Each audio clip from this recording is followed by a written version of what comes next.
Understanding one's own defensiveness is a really important concept when it comes to proper communication and when it comes to this idea about understanding the other and really trying to bridge this gap of understanding. Hi, my name is Eric Hammer, registered psychotherapist, and my purpose and passion is helping men who are struggling in their relationships develop healthy awareness and healthy, happy romantic relationships.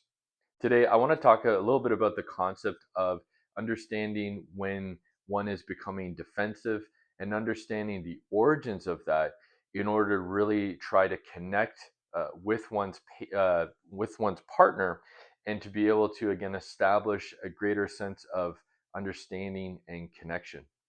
So essentially, I hear this a lot, right? Where it comes to this concept of somebody's being defensive and this general idea that it's very challenging, right, to actually be able to hear the other if we're coming from this sort of closed place of defensiveness. And so, what I think is a really important concept, right, when it comes to this idea about defensiveness, is to really understand what's occurring in you emotionally, right? That's that's forcing this sort of reaction where again we defend or we become defensive. And so the idea I think with this is actually coming from a real place of curiosity and a genuine sense of empathy for the self around, hey, what's been sort of triggered here, which led me to this idea of having to defend back? Was there something that was said that brought up maybe an old wound or an old experience where I felt either a sense of frustration, anger, hurt? There was something that was coming up for me, this very specific feeling and reaction in which I had to, again, defend back versus staying in a place of curiosity, staying in a place of openness to really be able to hear the other. And again, I think this is where it becomes really important to essentially understand one's history, story, and this idea of becoming more self aware of when there's that automatic, again, reaction of pushback, of defensiveness, of uh, somewhat of a closedness when interacting and communicating with one's partner. So, for example, this could be a situation where um, perhaps somebody's in a romantic relationship and their partner criticizes something that they've done, criticizes perhaps the fact that they forgot to do something. And in that dialogue, right,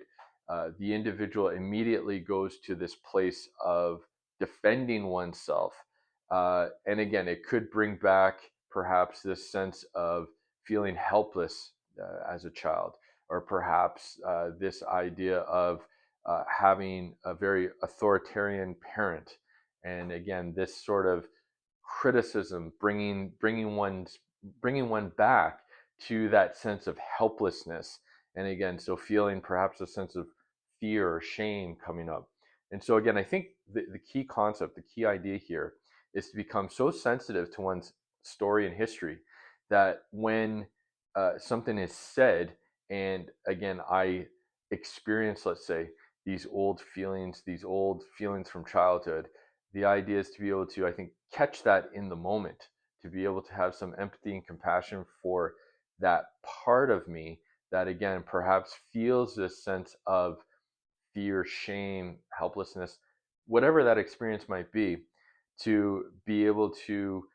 again, hold that in the moment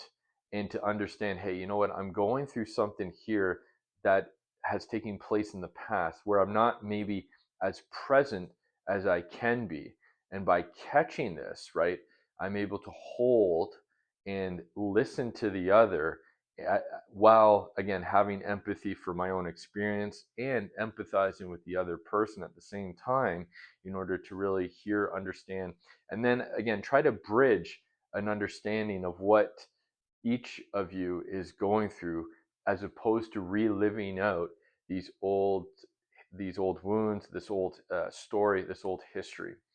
So again, just I think super important concept, right, when it comes to this form of really connecting in dialogue, really trying to maintain a really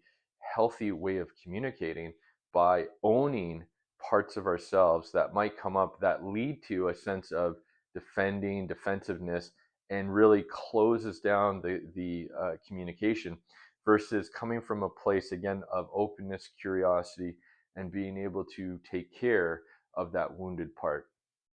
If you have any questions, concerns, feel free to leave a comment below. And please check with a psychotherapist to make sure that this or any other information is appropriate for you. And if you are a man who's struggling in his romantic relationships and wants to gain, again, greater self-awareness in order to be able to maintain, again, a sense of presence when perhaps your old way of being might be coming from a place of defensiveness, feel free to reach out. I do offer a free initial consultation, and I'll leave my contact information below. Thanks again for watching, and have a great day. Take care.